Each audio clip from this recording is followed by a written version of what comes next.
Well, hello, everybody, and welcome to the Big Idea Podcast. My name is Eric Bramlett. I am joined by Tim Sutherland, and we are here to talk to you today about our series that for us here at Community Christian in 2014 is our Easter series, a 3-week series that starts Easter weekend, and it's called The Most Interesting Man in the World. I don't know if that's something that you've heard of before. Like that phrase, the most interesting man in the world. Have you heard of that before, Tim? Oh, it's by far my favorite commercial on television. Favorite commercial on television? My friends and I text the latest that we've heard back and forth. It has truly never been his bad. That's one that could have worked for our satire as well, for sure.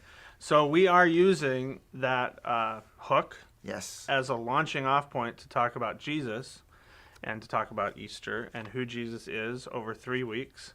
And we are, in so many words, communicating that Jesus is, in fact, not this gray-haired cool dude from the Dos Equis commercials, but rather Jesus is the most interesting man in the world. And I'm excited about it. Oh, I'm extra double excited about it.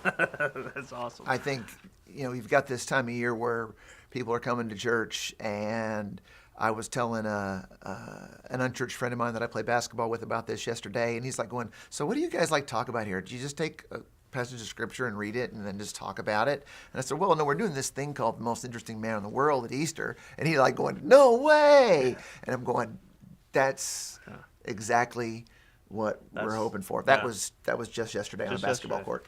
That's awesome. Yeah. Yeah, and I think probably our environment probably underestimates how effective that stuff is. Mm-hmm. Because we are kind of used to it now. Yep. At least I am after these years. But I think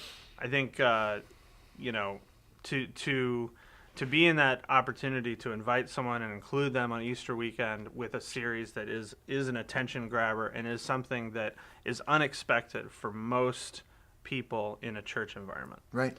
So that's where we're headed. Today, we'll be mostly talking not necessarily about the hook, right, but about really what the guts are of this series and what we're trying to communicate within the veil of this hook. So let's get started with session 1. It's Easter weekend, and we are saying that this most interesting man in the world is the resurrection and the life. It's actually things he says about himself. Right. I am the resurrection and the life. Yep. One of the things we're doing in this series is we're countering, the world says this, but the most interesting man in the world says this. Because if you think about when it comes to the resurrection and the life, what the world says about death is, that death is certain, and some people say death is final, and some say it's not. Other people say death is an illusion. It's just a doorway to That's what Doug thing. Henning says. Really? Doug Henning says it's just an illusion. Oh, okay. Anyone get that reference and know exactly what I'm talking about? Please comment in the YouTubes about it. Yes. Doug Henning. Doug okay, Henning. Back to you. Sorry. Especially if you are Doug Henning, and some say there's life after death, and some say it's not, and some people say death is a natural part of life, or it's part of the circle of life. Circle of life. Hakuna Matata, everybody. But here comes Jesus, and he says, I am the resurrection and the life. He doesn't just say there is life after death. He claims to be it. He claims to be the personal source of it. And he says that he who believes in me will, even though he dies, he'll live. And he connects it entirely to himself and his person. Not as like some fact of it being, let me tell you how the world really works, but like going, no, I am. That's the most interesting thing anyone has ever said about themselves vis-a-vis death and life after death. And to some, it's the most offensive thing. So there is a wonderful dynamic tension between this unbelievably unique thing that Jesus is saying that we'll look at each week. And it's just so, the possibility that it's even true is just so interesting. And yet, that anyone would ever say it is pretty offensive. In fact, the one thing that's not in your big idea graphs that you get here on this podcast for no extra charge is from a theological standpoint. There's these sayings of Jesus where he says, I am the resurrection and the life, or I am the way, the truth, and the life. That I am there in Greek is ego eimi, and ego eimi. Ego eimi. Ego eimi. Yeah, ego eimi, and that's ego is I, like ego, and eimi is a verb form of is or to be, and that was the derivative of the Hebrew when Moses said to God, "Who shall I say that you are?" And he says, "I am." Mm-hmm. And so when Jesus would say, "Ego eimi," the resurrection and the life, that was blasphemy. That was this radical thing. He was making a claim to deity. And so I think there's 7 or 8 ego eimi sayings in John's gospel. And he's saying that in the midst of people who would know what that meant. Absolutely. Who knew not to say something like that. Yeah. Like in the text where he said, before Abraham and Jacob, I am. He was saying before Jacob and Abraham, ego eimi. And so there was this humongous thing. And so that there is this, again, wonderful tension between the unique and the mind-boggling and the, hey, that's presumptuous at least, and, offensive in general to most people's sensibilities. And I love that about the series. We're going to try and address that. We're going to emphasize the interesting part, but acknowledge the offensive part. That's and good. So in that first week, we're going to talk to people not only about literal physical death, but we're also going to talk about when Jesus says, I am the resurrection and the life. He's also talking about that his ability to resurrect things in our lives that are seemingly dead or are dead, and there is death in our lives. There's death in relationships. There's death in careers. There's death of dreams. There's death of hopes. And so we're going to talk that as kind of as that day. It's not just going to be entirely about eternal life. It's going to be speaking, and that's Easter weekend, speaking to people about going, he cares about the death in your life, and we care about it, and he wants to do something with it and do something about it. And I think as I think about an Easter weekend, and I think about the people who are coming and taking that in, they expect the first part. Yes. They expect Jesus is alive. They expect he's come back. They expect to hear that he did something miraculous. Maybe the part that they haven't heard enough, or that they haven't heard in a way that is particularly compelling, is the idea that Jesus will can resurrect these things in your life. Yeah. That he is prepared and willing and wanting to bring life to the parts of your life that are dead. And I think that, in terms of like the what, now what, what, so what, now what, that's the heart of encouraging a person like that to attend, to take action, and to come back, and to begin a new way of doing things. Yeah, more than probably any other weekend of the entire year. We'll be saying this weekend, going, hey, each week we're talking about stuff we promise it's right where you live, and come on back. We invite you. In fact, this stuff is so potentially explosive in a good way. We kind of dare you to come on back. And I think with the overall series package and angle that we're coming at it from, I think we got a great shot at reaching people that maybe we wouldn't ever reach, just because there's that little bit extra of connective, like, hey, yeah, these people watch the same things I watch. Yeah. For the most part. And did you see, it was terrible, did you see that porn usage went down during the Super Bowl, but then as soon as the Broncos getting stopped, it went up 17% in Denver? In Denver? In Denver.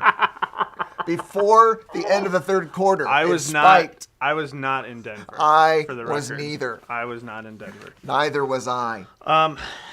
Well, and you bring up something else too in terms of like a challenge for Easter weekend, and this is, I don't know, this feels like the first time in a long time that an Easter series for us has been 3 weeks. It feels like sometimes it was wrapping up a 4-week series, or it was beginning something that was 4 or 5. And I think we might even have a unique challenge to encourage people to have a 3-weekend Easter experience, and to really encourage people to stick it out for the series. Hey, this year, everybody, Easter's 3 weekends. Easter's 3 weekends. There's new time zones. Happy Easter again. Happy Easter, everybody. I just thought of that. That's not even material. So with that in mind, let's move on to session 2. All right. And we'll talk a little bit about what Jesus had to say that in some ways might be even more radical. Oh. If raising from the dead isn't radical enough for you. No, this next one's more offensive. All right. It's more offensive. But actually it's more interesting because, again, what's the world say? When it comes to truth and life and the way, the world says, everybody needs to find their own way. Everybody needs to find their own truth. There's really no absolute truth, which is interesting because to say there's no absolute truth, you just made an absolute truth claim. Interesting. So don't confuse me with your words. Don't confuse me with those things with letters in them. There's this, and people are bombarded with this, and even people who don't believe that all truth is relative and there are no absolutes, they're still bombarded with it. And so, but the most interesting man comes along and he says, "I am." He doesn't say "I have." He says, "I am the way." The way that you need to, the way that you need to go to have a rewarding, productive, meaningful life. I am that way. And the truth, that you need to know that what you're all about is real, and this is reality, and this is ultimate reality. I am that truth. And then you put those together, and when I'm your way and I'm your truth, then I become your life. Again, very, very interesting that anybody would ever say that, especially if you look at this in the original context, something that I've never heard preached in church in my 51 odd years, and so I'm especially juiced about this one. In Hebrew, the word for way was the word Torah. The first 5 books of the Old Testament, and the word for truth was Torah, and the word for life was Torah. They're not all exactly the same word, but those words were used interchangeably. And so Jesus is saying to these people who memorized the Torah, word for word, first 5 books of the New Testament, and they really believe that we have God's way of living, and we have God's truth, and we have God's life by following Torah. Jesus says, "I am Torah." And to them, that was even more interesting and more offensive than anything that could ever be said in our culture about absolute truth. Yeah, in our culture that's obsessed with the absolute nature of relativism, it was exactly the opposite there. But in that respect, the cultural alignment, they're photographic negatives of one another. And so that Jesus would say this, it was equally incendiary and equally piquing of people's interest, or pulling their blasphemy ripcord on him, because he's saying this thing. And again, the idea that the Jews at the time thought you earned your way to salvation in God by keeping the rules, that's really not an accurate understanding.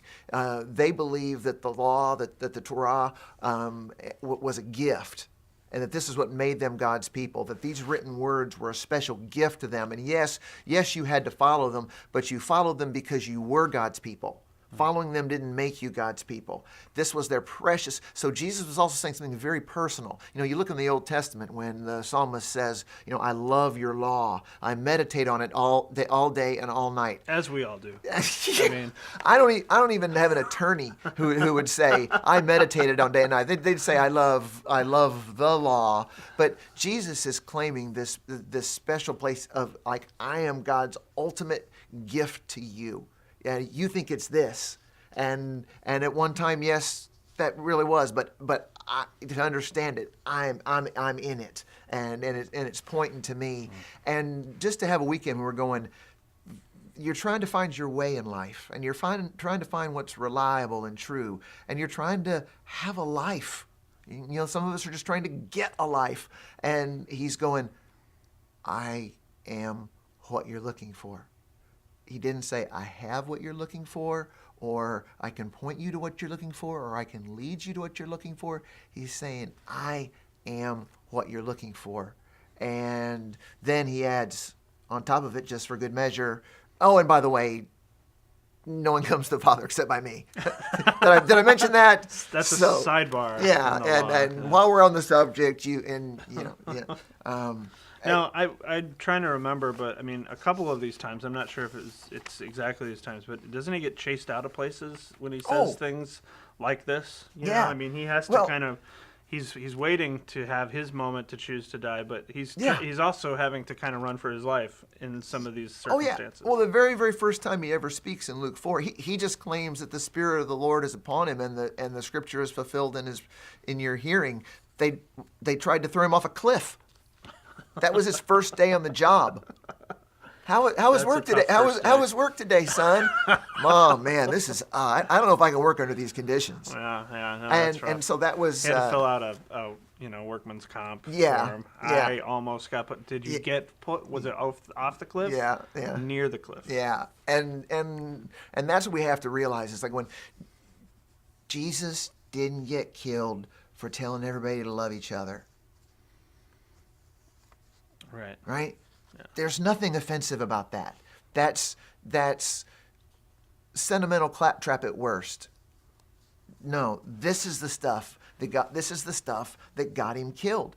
And really, this is the stuff that's the life and death of relationship with him in our lives, because he's not here to dispense things to us. I love what Karl Barth used to say, is that God doesn't give answers, he gives himself. And that didn't make it in here either, but something tells me. But just think about that. God, when it comes to your life, ultimately he doesn't give you answers. He gives you himself. That's interesting. And then what does it mean? What's it mean to know Jesus and have a relationship with him? How's this different than just believing stuff about him? So for some people, this is going to be the first time where personal relationship with him goes 3D ever, beyond just intellectual assent and doctrinal assertive alignment. So I'm really, really interested. And that people in this second weekend, where's he trying to take you? He's trying to take you to the life, the way, the truth leads. It's almost like an equation. The way plus the truth equals the life. I like that. Yep. All right. Well, that's strong stuff and great in terms of crossing the line of faith. I think for anyone who's experiencing this and saying, yeah, I want that life. I want the life that only Jesus can give. Yeah. Yep. And then he starts talking about fruit.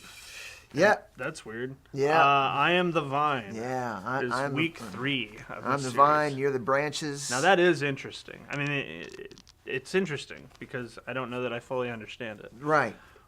Contextually, agricultural society, we think vine, grapes. So basically you got fruit and you got wine, and grapes are nice because you have some nice fruit on the table and, maybe some grape juice and some wine. But in their culture, this was a staple of just everything. There were grape cakes and grapeseed oil, and the vine was actually a symbol in their iconography for the nation of Israel as a whole, and being attached to the nation of Israel. Israel was the vine, and God was seen as the vine dresser, the one who cares for the vine, and then the fruit of the vine is, ideally what God's up to doing in the world, blessing the world, and this whole missional thing that we talk about that he always wanted, that his people kept falling short of. And then Jesus comes along and says, you've been told that being a part of Israel is the vine, but I'm telling you that I'm the vine. I'm the vine. And you're the branches, and the only life that you have in me, and the only time you're going to produce all the good stuff, grape leaves, and all the things that you can do with grapes is, that crucial fruit that comes from you being connected to me, in the same way that there's that stem that connects that big, wonderful, luscious bunch of grapes to the vine. And it's like going, yeah, you just don't see a bunch of grapes growing on the ground. Oh, look. What kind of plant is that? Oh, it's a grape bunch.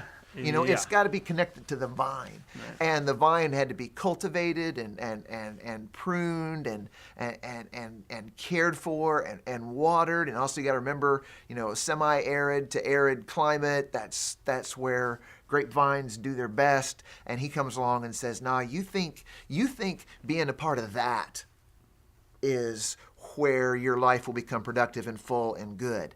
And in their day, it was, the nation of Israel. But in our day, think about the different vines. So you go, if I can find someone to marry and we have a good marriage, as long as I'm connected to that, I'm going to be okay.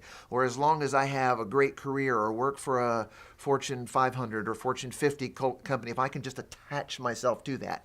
Or, in the entertainment business, if you can just attach yourself to a record label, back when record labels were a really big deal, or a certain producer, right. If you can attach yourself to, Woody Allen or Clint Eastwood or whoever the dominant directors are, Ridley Scott or whoever, if you can attach yourself to this person, then you've got it made.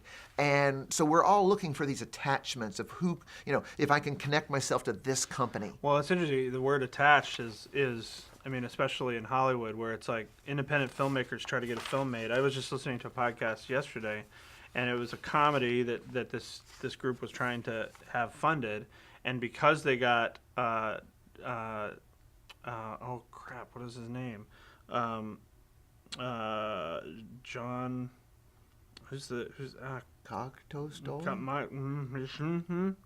Jean-Claude Van Damme. Oh my! They got Jean-Claude Van Damme attached to the project, and once he was attached to the project, all of a sudden the funding came in for overseas, and they were able to do the film. It comes out on this Friday, actually. Yeah. And that's the kind of attachment that they are depending on in order to make things happen. It's kind of interesting. And you were just a part of history because Eric said Jean-Claude Van Damme and didn't smirk or make any derogatory. Thanks to the Expendables, all of those guys now have a new life as pseudo action comedians. Yeah.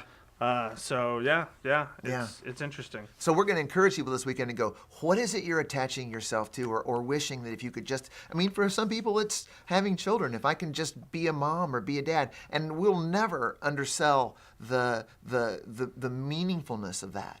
But it's when good things become ultimate things. Those things are meant to be fruit. Right. Of being attached to the vine, not the vine, right. And that Jesus is my vine, and it's my connectedness to Him that makes my life productive of good and meaningful things, and then He, in His most interesting way, says, and by the way, apart from me, you can do nothing. And so your productivity is going to be temporary at best and usually illusory.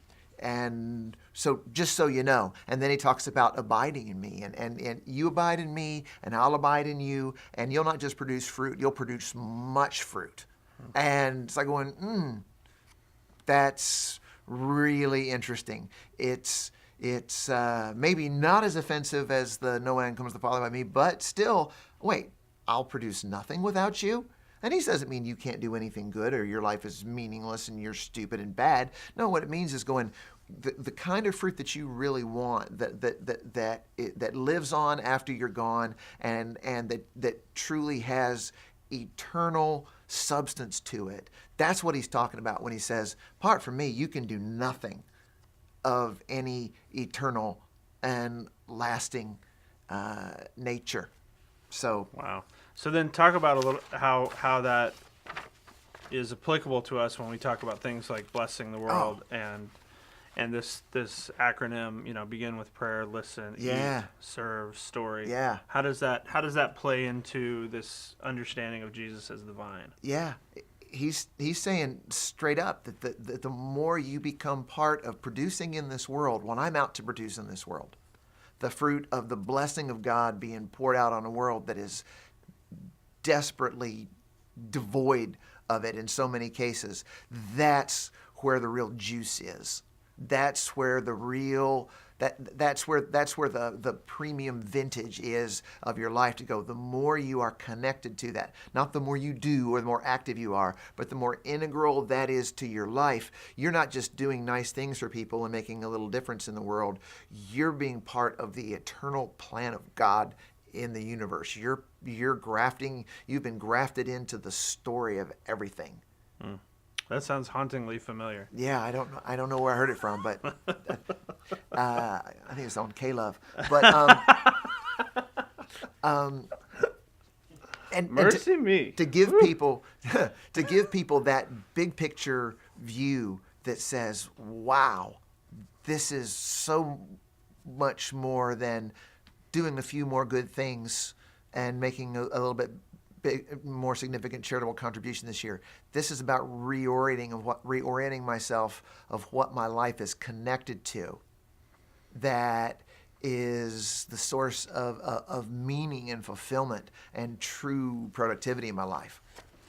I think it's fantastic. I think it's going to be pretty solid. And lots of opportunities there too to translate that productivity, that fruit, into the personal journey of the 3 C's, as well as the kind of all church journey of the 3 R's. Yep.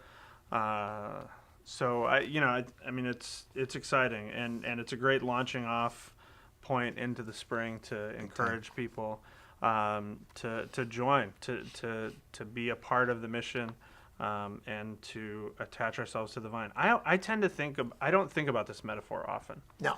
I think about Jesus being in the center. I think about eliminating sort of the box of God. It's like I got all my different boxes, and the God box is one of them. So I mean, I think this has the potential to really feel new and fresh. Yeah. To a lot of people. And it's like, take all those things that you want to attach yourself to and attach them to the vine. Attach your marriage to the vine. Attach your business life to the vine. Attach your finances to the vine. Attach your kids to the vine. And that's when they'll bear fruit. And so it's not just like, oh, stop being interested in all of that. It's like, bring it all together. Because if you think about what a vine does, it's like going, I don't know that I've ever really seen a vine where you could see where it sort of started coming out of the ground, but where does it end? It usually goes to the end of this row, and then another one has come in, and this old vine stuff, It has a beginning, but its middle and end are not linear necessarily. Oh yeah, and multi-layered. it's twisting and turning, and there are just all these places to attach these things that are not the vine to the vine, so they can bear fruit. And if you ignore your family long enough, they might start to whine. Who's with me? Thank you very much. That's not even material. That just showed up in my head. Jean-Claude Van Damme, ladies and gentlemen. That just happened. Oh goodness. All right. Well, again, fantastic series. Great way to kick off Easter. Strong encouragement to encourage those Easter visitors, I guess, those Easter attenders who this is their check mark for the year. Yeah. To think about, hey, what does it look like for this to become a way of life?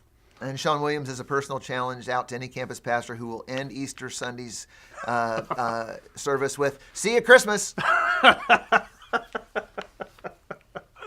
That is a bold challenge. Yeah, that's Sean. Yeah, we may have to videotape all the services at every location just to see if anybody does it.